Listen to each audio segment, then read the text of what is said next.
Hey, salut à tous, j'espère que vous allez bien. Moi, ça va super, je pète la forme. Enfin bref, aujourd'hui, je vais vous parler d'un sujet que je n'ai encore jamais dit en vidéo. Vous le savez peut-être si vous suivez ma page Facebook, mais encore j'ai été très vague. Je vais vous parler de mon job étudiant. Et quel est ce job étudiant? C'est le job, bien évidemment, de livreur de pizza.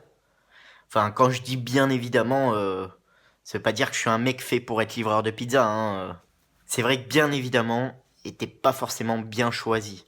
Hein, le terme impliquait que pour vous ça a coulé de source. Mais c'est vrai que ça coule pas de source. Non, parce que c'est rare que tu croises un mec dans la rue, que tu dises ah ouais, lui c'est un livreur de pizza. Ah, lui il est fait pour être livreur de pizza. Non, vraiment, je te le dis, il est fait pour être livreur de pizza. À la limite, les mecs un peu beaux gosses, vraiment très bien habillés, vraiment très beaux gosses, eux tu te dis oui, lui il est fait pour être mannequin. Non mais vraiment, il est fait pour être mannequin. Oui, tout à fait. Moi à la limite, quand on me voit, on peut se dire c'est le fils de boucher, hein. Il va reprendre la boutique. Il va couper du saucisson toute la journée, des saucisses, des merguez, de la côtelette de porc.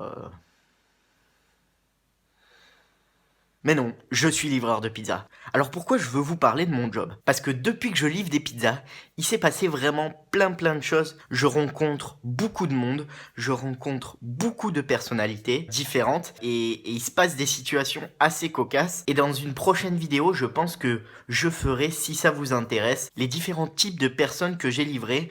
Je mettrai en scène un petit peu ça.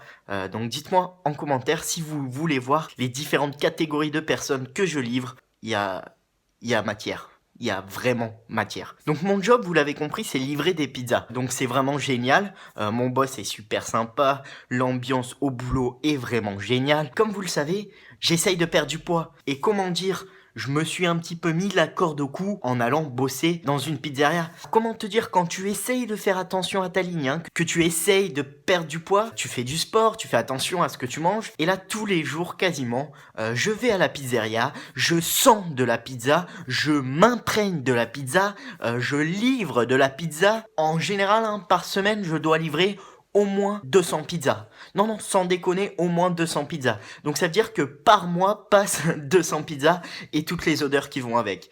Alors comment te dire, quand tu es un mec qui adore le fromage, qui adore la pizza aussi, qui adore tout ça, et que tu sens de la raclette, du reblochon, des lardons, de la viande hachée, du chorizo. C'est dur, hein, c'est dur. Mais je me bats, je lutte pour résister à la pizza. Je terminerai cette vidéo avec une citation forte de sens qui expliquera très bien la situation. Livreur de pizza, gynécologue, même combat, tu peux la sentir, mais jamais la bouffer. Si jamais vous ne comprenez pas la citation, une petite explication de texte. Livreur de pizza, tu sens la pizza, mais tu n'as pas le droit de la manger. Et gynécologue, c'est un peu le même principe, mais avec une femme, tu sens le vagin et tu ne peux pas manger le vagin de cette personne. Ce n'est pas autorisé en général.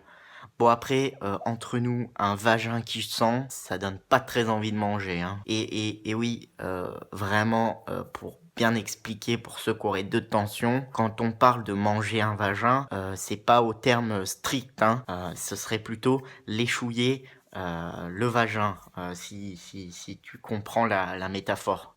Voilà, je suis un petit peu gêné d'avoir dû expliquer ça. J'ai ma famille qui me regarde. À ce moment-là, je pense qu'ils ont honte de moi. Mais bon, tout le monde est passé par là. Allez, salut!